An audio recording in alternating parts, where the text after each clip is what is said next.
Assalamualaikum warahmatullahi wabarakatuh. Apa kabar para sahabat semua? Semoga hari ini kita semua selalu dalam lindungan Allah Subhanahu wa Ta'ala. Kali ini, di channel Pak D Bercerita, saya akan membawakan sebuah kisah nyata yang penuh air mata dan membuat hati tersentuh.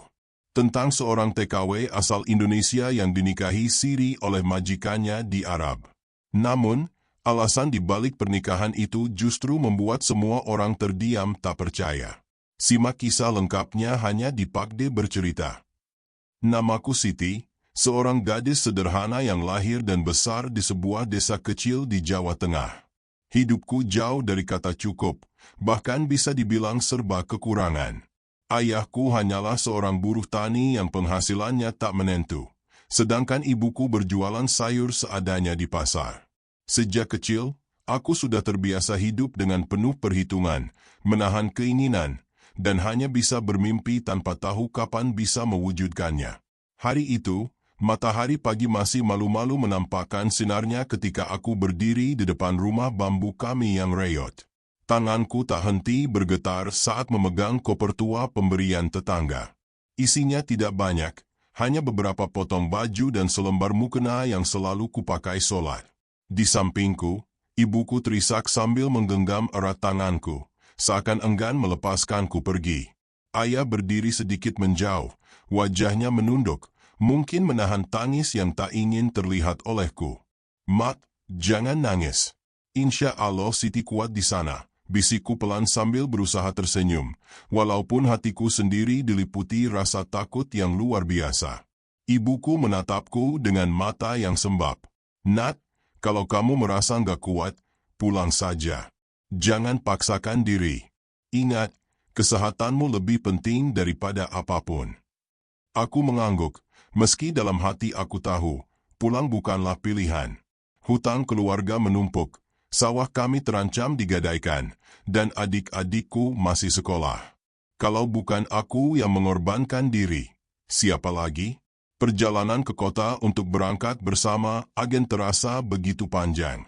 Sepanjang jalan aku hanya bisa menatap keluar jendela bus, melihat sawah hijau dan pegunungan yang selama ini jadi tempat bermain masa kecilku. Aku tahu, butuh waktu lama sebelum aku bisa melihatnya lagi. Mungkin bertahun-tahun. Ada rasa sesak yang menekan dadaku, tapi aku menahannya. Sesampainya di kantor agen, suasana begitu ramai. Banyak perempuan dengan wajah-wajah penuh harap dan gelisah. Beberapa di antara mereka terlihat lebih muda dariku, mungkin baru belasan tahun, ada juga yang sudah berumur. Kami semua memiliki tujuan yang sama, bekerja di tanah Arab, mencari nafkah demi keluarga. Malam itu, kami ditempatkan di sebuah asrama sederhana. Aku berbaring di ranjang besi yang keras, menatap langit-langit dan bertanya dalam hati, apakah aku sudah mengambil keputusan yang tepat? Aku tahu bekerja di negeri orang bukanlah hal mudah, apalagi mendengar cerita-cerita tentang TKW yang diperlakukan tidak manusiawi oleh majikan. Namun, aku hanya bisa menguatkan hati dan berdoa. Semoga Allah menjaga langkahku. Hari keberangkatan pun tiba. Bandara yang selama ini hanya kulihat di televisi kini berdiri di hadapanku dengan segala hiruk-pikuknya. Jantungku berdegup kencang saat melewati pemeriksaan, seakan aku sedang memasuki gerbang takdir yang sama sekali tak bisa kutebak ujungnya. Di pesawat, aku duduk di samping jendela, menatap lampu-lampu kota Jakarta yang perlahan mengecil, tenggelam dalam kegelapan malam. Air mataku jatuh tanpa bisa kutahan. Aku sadar, ini adalah titik balik dalam hidupku. Aku meninggalkan tanah kelahiran, meninggalkan keluarga, untuk menuju negeri asing yang belum pernah kukenal.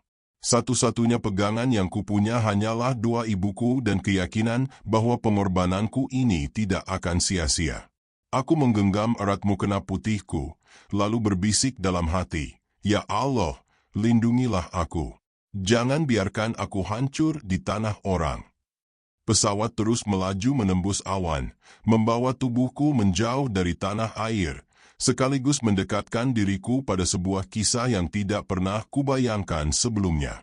Sebuah kisah yang akan mengubah seluruh jalan hidupku selamanya. Kaki ini pertama kali menjejak tanah Arab ketika pintu bandara terbuka. Udara panas menyergap wajahku begitu keras, berbeda jauh dengan udara desa yang sejuk. Aku menunduk, menggenggam erat tas kecilku. Di dalam hati, aku berulang kali melafalkan doa, berharap ada kekuatan yang menuntunku di negeri asing ini. Seorang lelaki dari agen sudah menunggu di luar. Dengan wajah tegas ia memanggil nama kami satu persatu, lalu menggiringku bersama beberapa TKW lain menuju mobil besar yang menjemput. Sepanjang perjalanan aku hanya diam. Mataku menatap keluar jendela, melihat deretan bangunan tinggi bercat putih dan padang pasir yang luas tak berujung. Rasanya aku seperti masuk ke dunia lain, dunia yang asing dan sunyi. Tak lama kemudian, mobil berhenti di depan sebuah rumah besar dengan pintu gerbang besi menjulang tinggi. Jantungku langsung berdebar kencang. Ya Allah, inikah rumah tempatku bekerja, bisikku dalam hati. Rumah itu megah, jauh lebih besar daripada rumah kepala desa sekalipun. Dindingnya kokoh, jendelanya besar, dan halaman depan dihiasi pohon kurma.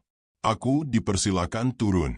Tanganku bergetar saat pintu rumah terbuka, menampakkan seorang wanita parubaya dengan wajah kaku dan sorot mata tajam. Dialah Madam, majikanku. Aku buru-buru menunduk dan memberi salam, meski ia hanya menatapku sekilas tanpa balasan ramah.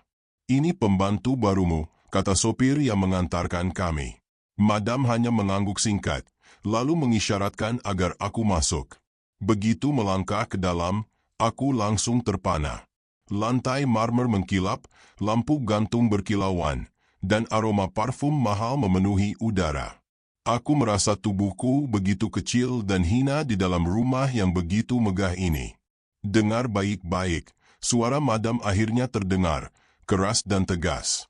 Tugasmu adalah membersihkan rumah, mencuci pakaian, dan memasak jika diperlukan. Jangan membuat kesalahan, dan jangan banyak bicara. Aku menunduk dalam-dalam. Naam, Madam, saya mengerti, jawabku pelan. Hari itu juga aku langsung mulai bekerja. Tak ada waktu untuk beristirahat setelah perjalanan jauh. Aku membersihkan lantai yang luasnya seperti balai desa di kampungku, mencuci piring yang menumpuk, dan mengangkat keranjang pakaian kotor. Tubuhku gemetar kelelahan, tapi aku hanya bisa menggigit bibir, menahan sakit di punggung. Menjelang sore, aku pertama kali melihat sosok majikan pria. Ia pulang dengan mengenakan gamis putih dan sorban rapi. Wajahnya teduh namun berwibawa. Saat melewati ruang tamu, aku buru-buru menunduk, tak berani menatap. Namun, entah mengapa, aku merasakan tatapannya singgah padaku sejenak sebelum ia berlalu. Malam itu, aku tidur di sebuah kamar kecil di sudut belakang rumah. Kamarnya sempit, hanya ada ranjang besi, bantal tipis, dan lemari tua. Tapi aku tidak berani mengeluh. Aku terbaring dengan tubuh remuk, tapi mataku sulit terpejam. Aku merindukan ibuku, suara ayah, dan tawa adik-adikku. Aku memejamkan mata sambil menangis dalam diam. Ya Allah, kuatkan aku. Aku di sini bukan untuk diriku sendiri, tapi untuk keluargaku. Jangan biarkan aku jatuh sebelum aku bisa mengirimkan uang untuk mereka. Hari-hari pertamaku di rumah majikan terasa begitu panjang. Setiap pagi aku bangun sebelum subuh, menyiapkan sarapan, membersihkan seluruh ruangan, lalu berlari ke dapur lagi jika Madam memanggil. Kadang aku dimarahi hanya karena lupa meletakkan sendok di tempatnya. Suaranya keras, membuatku tergetar. Tapi yang membuatku heran, setiap kali majikan pria berada di rumah, suasana sedikit berbeda. Ia tak pernah membentakku. Bahkan beberapa kali aku memergoki dirinya memandangiku dengan tatapan yang sulit kuartikan. Ada sesuatu di balik tatapan itu, sesuatu yang membuat dadaku berdebar aneh, meski aku mencoba menepisnya. Hari pertama di rumah itu menjadi awal dari perjalanan panjang yang tak pernah kubayangkan. Aku datang hanya untuk bekerja, tapi tanpa kusadari, takdir sedang menuliskan kisah yang jauh lebih besar untukku. Kisah yang kelak akan mengubah seluruh jalan hidupku. Hari-hariku di rumah itu terasa seperti rangkaian ujian yang tiada habisnya. Setiap pagi sebelum azan subuh berkumandang, aku sudah terbangun. Tanganku langsung sibuk menyiapkan teh untuk majikan, membersihkan ruang tamu, hingga menyapu halaman yang luasnya hampir seperti lapangan kecil. Tubuhku masih lelah dari pekerjaan semalam, tetapi suara keras madam selalu mengusir kantukku. Cepat, jangan lambat. Kalau seperti ini, untuk apa aku bayar kamu? Bentaknya suatu pagi ketika aku terlambat hanya beberapa menit menyiapkan sarapan. Aku tertegun, menunduk dalam-dalam, berusaha menahan air mata. Tidak ada ruang untuk membela diri. Hari demi hari, aku semakin sering dimarahi. Kadang alasannya begitu sepele, piring kurang bersih, lantai masih terasa berdebu, atau pakaian kurang rapi dilipat. Ada kalanya aku merasa tak berguna, seolah semua yang kulakukan selalu salah di matanya. Pernah suatu sore, aku baru saja selesai mengepel seluruh ruangan. Lantai marmer itu berkilau, keringatku menetes deras. Namun begitu madam masuk, ia langsung memarahi. Katanya masih ada noda di sudut yang tak sempat kulihat. Ia menudingku pemalas, bahkan mengancam akan menghubungi agen untuk memulangkanku tanpa gaji. Hatiku hancur mendengar kata-kata itu, tapi aku hanya bisa menunduk sambil berucap lirih, "Maafkan saya, madam." Rasa rindu kampung halaman semakin menyesakkan. Malam-malamku selalu diwarnai tangisan yang kutahan dalam bantal tipis kamar sempitku. Aku merindukan suara ibu yang lembut, ayah yang penuh sabar, dan adik-adikku yang sering bermanja. Aku ingin sekali mendengar kabar mereka, tetapi aku tak punya ponsel, dan kesempatan untuk menghubungi keluarga sangatlah terbatas. Ada kalanya aku berpikir untuk menyerah. Pulang, meski dengan tangan kosong. Tapi bayangan hutang keluarga, sawah yang terancam tergadai, dan masa depan adik-adikku seolah menjadi tembok yang menghalangi langkahku. Aku tidak boleh pulang dengan kegagalan. Aku harus bertahan, bagaimanapun caranya. Di tengah semua kesulitan itu, ada satu hal yang membuatku sedikit bertahan, kehadiran majikan pria. Meski aku jarang berbicara dengannya, aku tahu ia tidak seperti madam. Wajahnya selalu tenang, suaranya tak pernah meninggi. Beberapa kali, tanpa sengaja, aku melihat ia menatapku ketika aku sibuk bekerja di dapur. Tatapannya bukan tatapan kasar, melainkan tatapan yang penuh tanya. Suatu malam, aku hampir pingsan karena kelelahan. Aku jatuh terduduk di dekat tangga dengan tangan gemetar. Madam yang melihatku langsung menudingku drama. Katanya aku berpura-pura sakit agar bisa malas-malasan. Aku hampir menangis lagi ketika tiba-tiba suara berat majikan pria terdengar dari belakang. "Cukup, biarkan dia istirahat sebentar," ucapnya singkat, namun tegas. Madam menoleh tajam, tapi tidak membantah. Aku hanya bisa menunduk, hatiku berdebar kencang. Itu pertama kalinya ada yang membelaku sejak aku menginjakkan kaki di rumah ini. Malam itu, saat aku kembali ke kamar kecilku, aku memandang langit-langit sambil menahan air mata.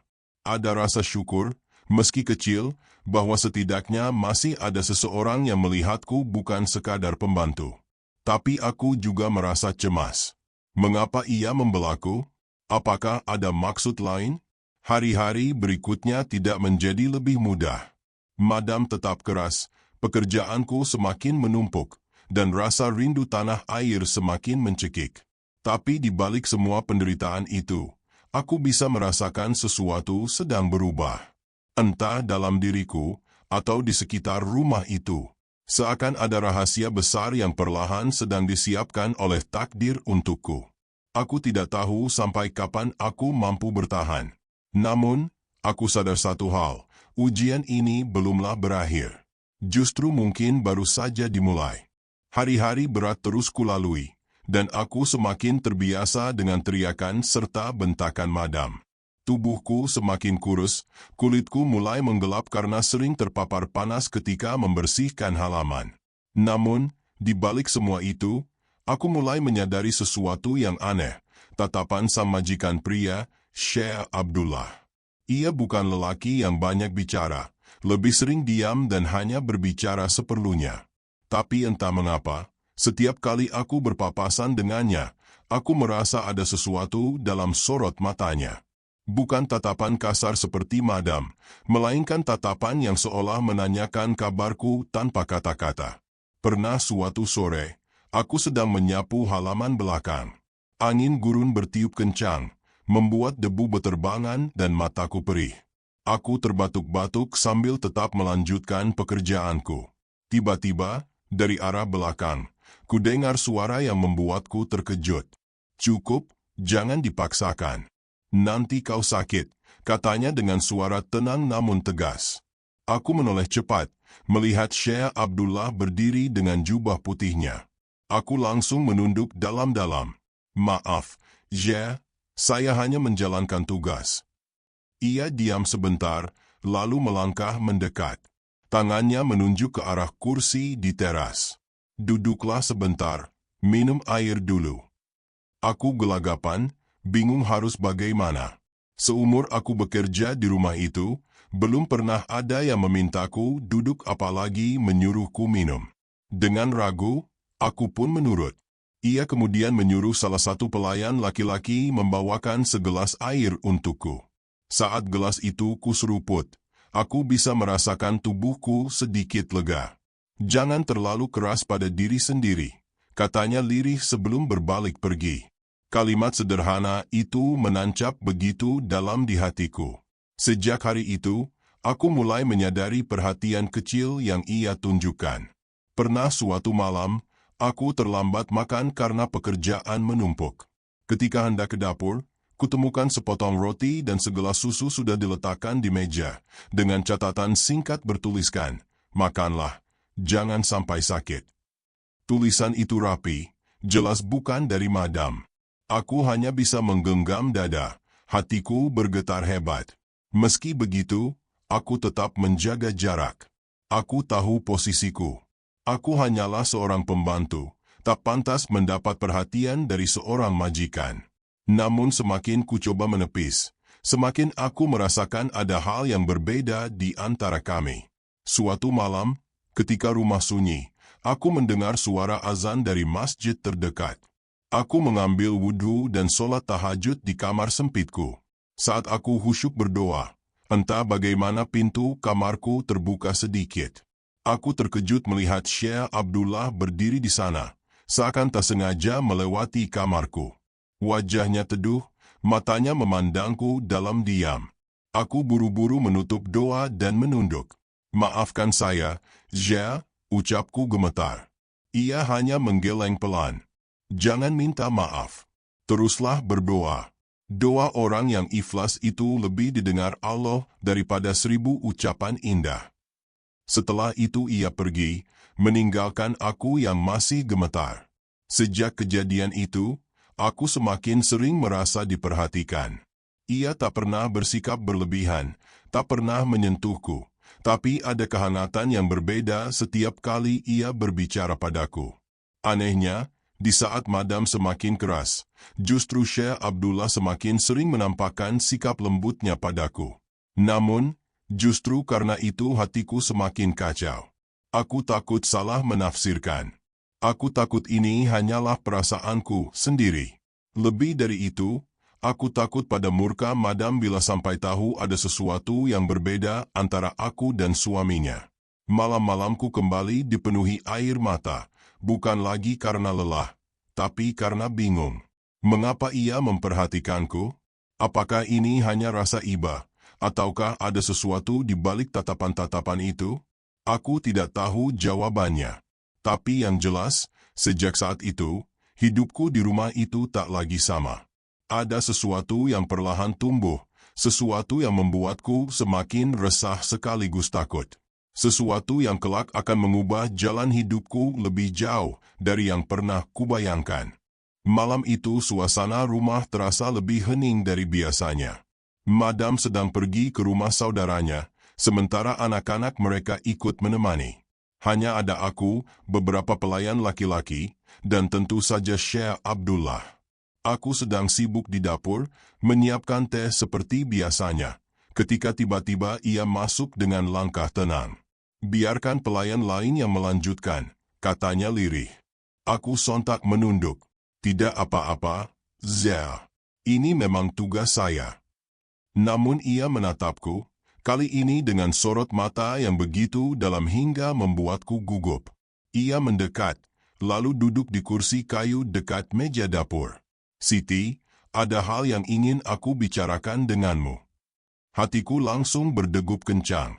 Aku merasakan sesuatu yang tidak biasa, dan perasaan itu membuatku hampir kehilangan suara.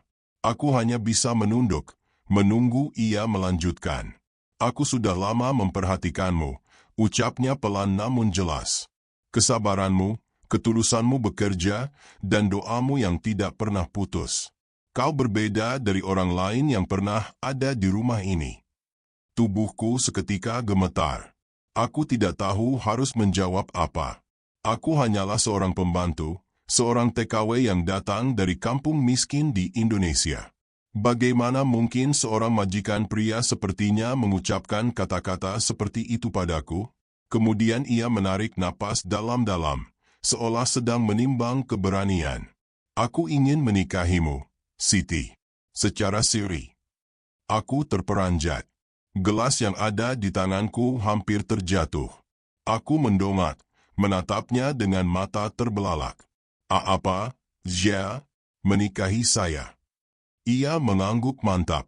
"Ya, aku tahu ini mengejutkanmu. Tapi aku tidak main-main." Lidahku keluh. Ratusan pertanyaan berdesakan di kepalaku. Bagaimana mungkin aku, seorang pembantu miskin, tanpa pendidikan tinggi, tanpa harta, tanpa nama, dilamar oleh seorang pria terhormat seperti dirinya? Apa yang akan dikatakan madam? Apa yang akan dipikirkan orang-orang? "Syekh, saya ini siapa? Saya hanya pembantu. Saya tidak pantas." Suaraku tercekat, hampir tak keluar.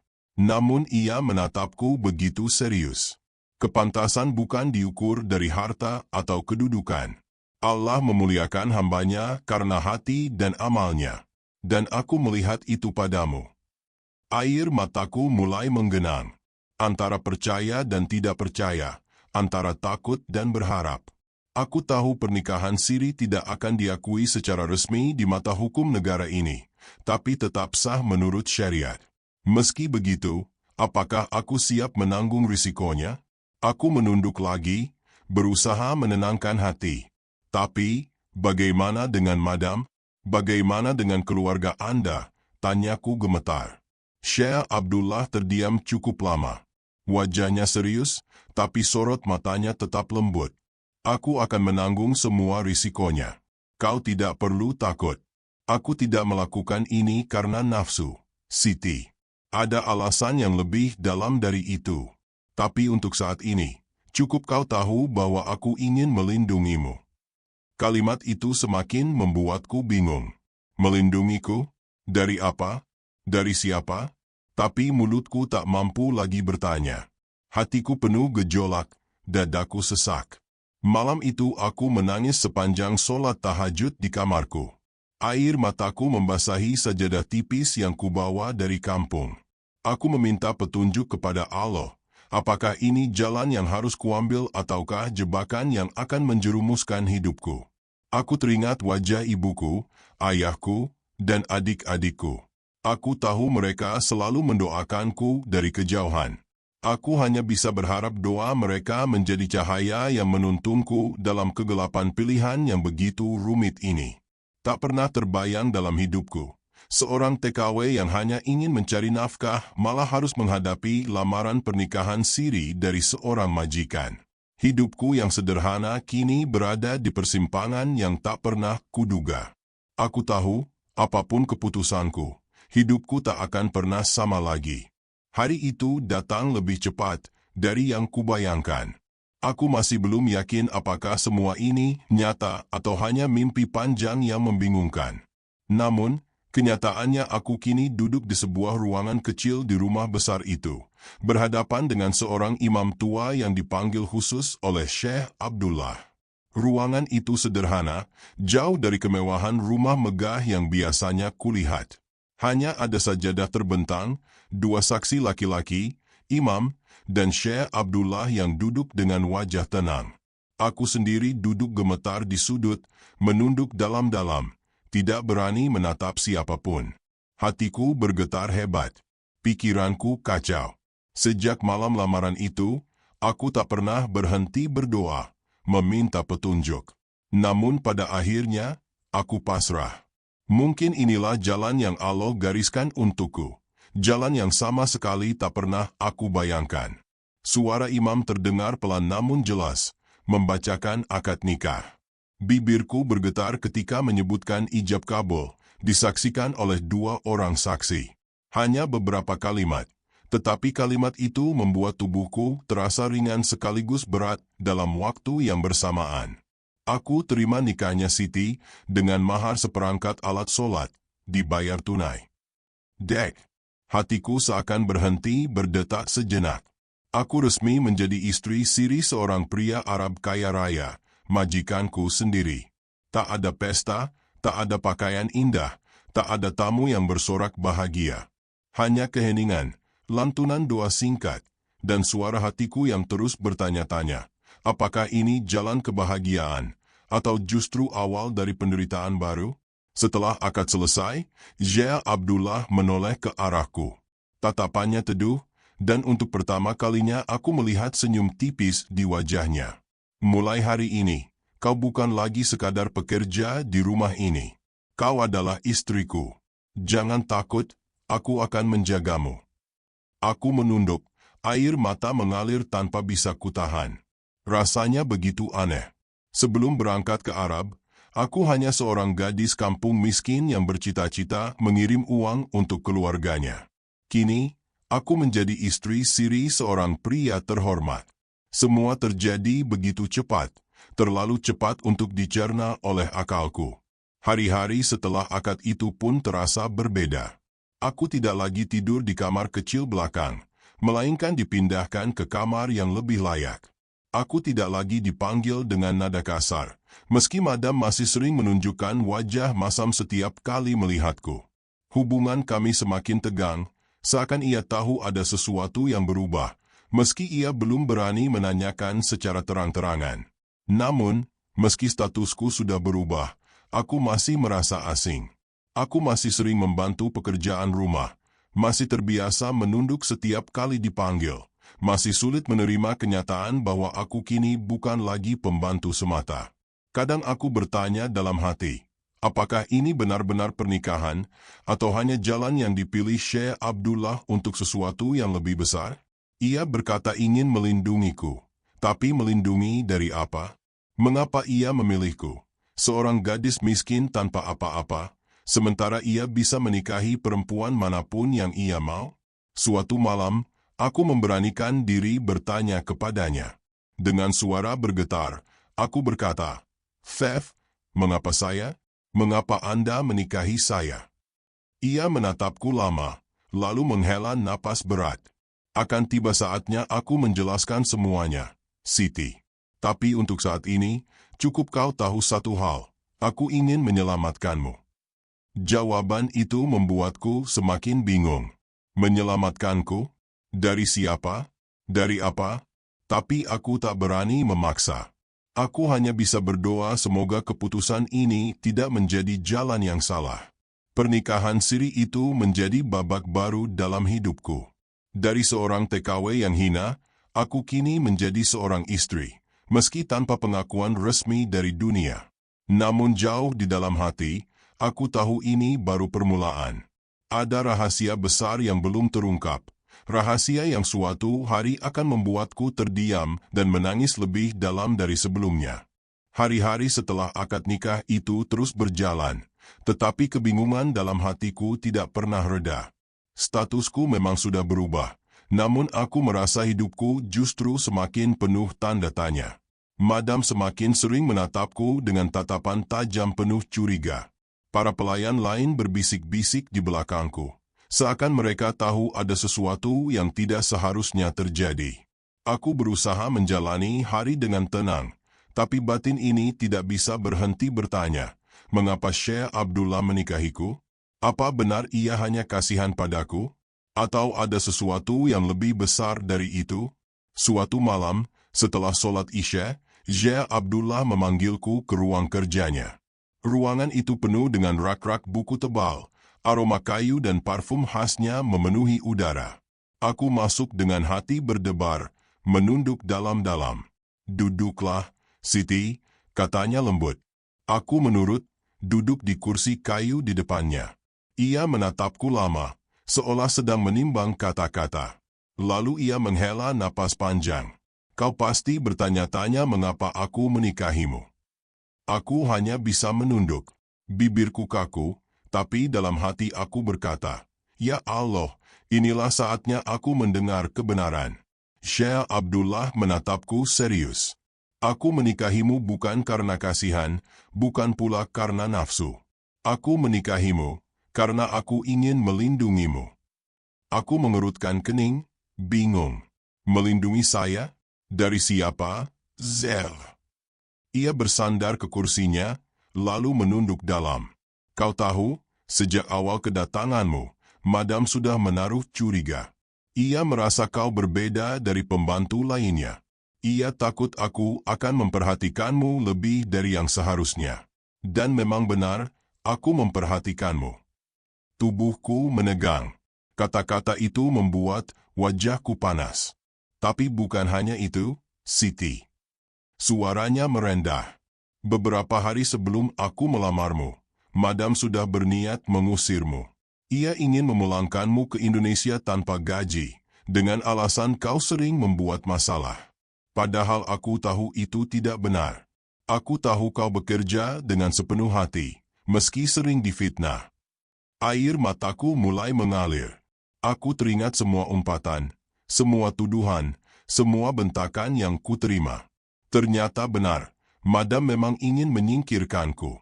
"Aku tidak bisa membiarkanmu diperlakukan seperti itu," lanjutnya. "Aku menikahimu agar kau memiliki perlindungan di rumah ini. Tidak ada yang bisa menyakitimu lagi. Tidak ada yang bisa mengusirmu begitu saja. Selama aku masih hidup, kau ada di bawah lindunganku." Aku terdiam, hatiku bergetar hebat. Tak pernah aku membayangkan seorang majikan akan berkata seperti itu padaku. Seumur hidupku, aku hanya merasa kecil, hina, dan tak berarti. Tapi kini, ada seseorang yang justru mengangkatku, memberiku tempat, meski hanya dalam diam. "Tapi Chef," suaraku bergetar, "apa tidak berbahaya bagi Anda? Bagaimana kalau Madam tahu? Bagaimana dengan keluarga Anda?" Ia tersenyum tipis, meski terlihat lelah. "Aku sudah siap menanggung semuanya. Biarlah aku yang menghadapi resikonya. Kau tidak perlu takut." Air mataku semakin deras. Rasanya seperti ada beban besar yang dilepaskan dari pundakku. Aku menangis bukan hanya karena terharu, tetapi juga karena bingung. Aku tidak tahu apakah harus bersyukur atau justru takut pada keputusan ini. Malam itu aku sholat tahajud lebih lama dari biasanya. Di atas sajadah, aku menangis sejadi-jadinya. "Ya Allah, Engkau tunjukkan alasan di balik pernikahan ini. Aku tak lagi sendirian. Tapi aku juga takut, ya Allah, takut pada apa yang akan terjadi selanjutnya." Sejak malam itu, aku mulai mengerti. Aku bukan sekadar pembantu yang dinikahi karena iba. Aku adalah seseorang yang dipilih untuk dilindungi. Namun, di saat yang sama, aku tahu badai yang lebih besar sedang menanti. Karena rahasia ini tidak akan bisa tersembunyi selamanya.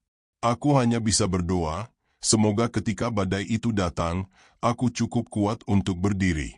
Hari-hari setelah rahasia itu terungkap berjalan dengan penuh ketegangan. Aku mulai mengerti bahwa pernikahan siri ini bukan sekadar ikatan antara aku dan Syekh Abdullah, tapi juga sebuah tameng yang melindungiku dari perlakuan buruk Madam. Namun, perlindungan itu bukan tanpa harga. Madam semakin sering memandangku dengan kebencian yang jelas. Tatapannya tajam, seakan ingin mengoyakku hidup-hidup. Beberapa kali ia melontarkan kata-kata sindiran, bahkan melarangku mendekati ruang tamu saat ada tamu yang datang. Aku hanya bisa menunduk, menahan air mata.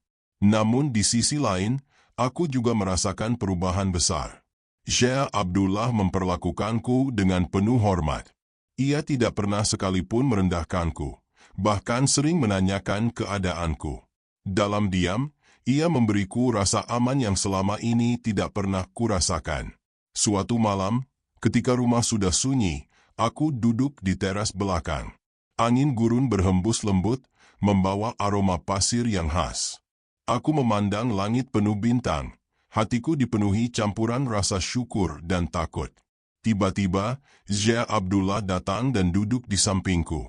"Apakah kau bahagia, Siti?" tanyanya pelan. Aku menoleh, menatap wajahnya. Pertanyaan sederhana itu membuat air mataku kembali mengalir. Bahagia, tapi juga takut, Syekh. Takut pada masa depan, takut pada apa yang akan terjadi. Ia tersenyum tipis.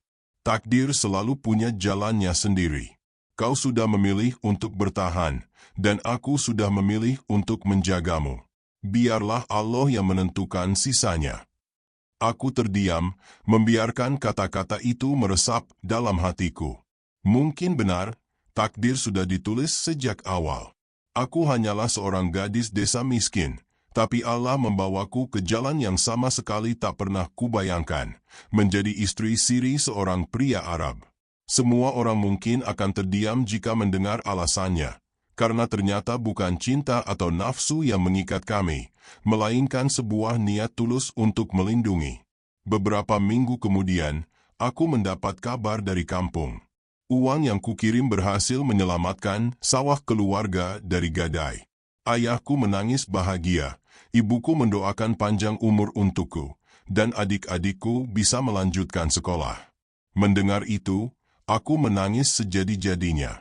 Semua penderitaan, semua air mata, rasanya terbayar oleh kabar itu.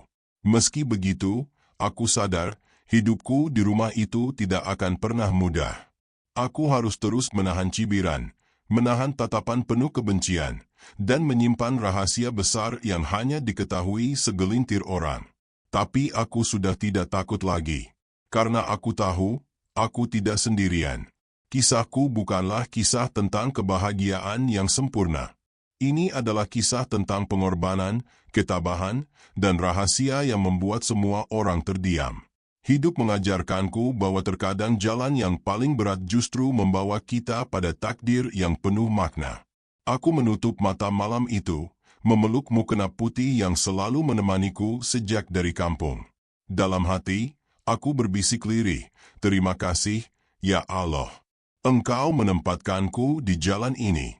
Meski penuh air mata, aku percaya Engkau punya rencana yang jauh lebih indah dari yang bisa kupahami." Sahabat Pak D bercerita, itulah kisah nyata yang penuh air mata dari seorang TKW asal Indonesia yang akhirnya dinikahi siri oleh majikannya di Arab. Bukan karena cinta semata, tapi karena sebuah alasan yang membuat semua orang terdiam, untuk melindunginya dari kezaliman dan fitnah. Semoga dari kisah ini kita bisa belajar bahwa kesabaran selalu berbuah, dan bahwa takdir Allah selalu lebih indah dari rencana manusia. Wassalamualaikum warahmatullahi wabarakatuh. Jangan lupa untuk terus mengikuti kisah-kisah penuh hikmah lainnya hanya di channel Pak D Bercerita.